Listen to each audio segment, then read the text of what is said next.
Mimi kwangu cha kwanza kwenye issue ya labda playlist. Yeah. Unakutana na DJ kwenye hiyo club anapiga kutoka Jumatatu mpaka Jumapili.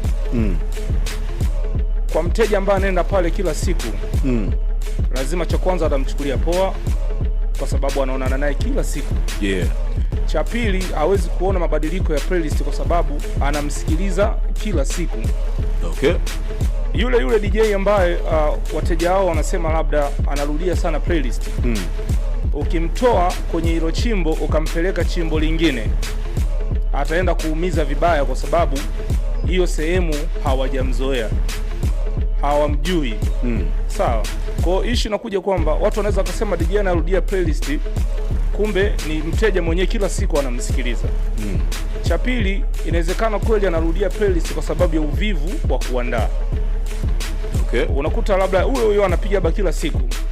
Labda anaingia kazini labda saa 1, anatoka saa 11, saa 12 asubuhi.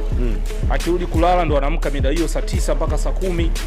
Kwa hiyo time ya kuandaa inakuwa ni ndogo kwa sababu muda mwingi anautumia akiwa kazini. Issue inakuwa iko hapo, lakini pia kuna wengine ni uvivu wao tu wa kuandaa. Labda yeye ni kama sisi sama DJ wa weekend. Una siku nyingi sana za kuwa nyumbani za kuandaa kitu ambacho unataka kukifanya weekend. Lakini unakuta ana mishe zingine, hana time, kazi ameizoea. Kwa hiyo inakuwa ni ngumu sana kuandaa na kufanya kitu cha tofauti. Yeah.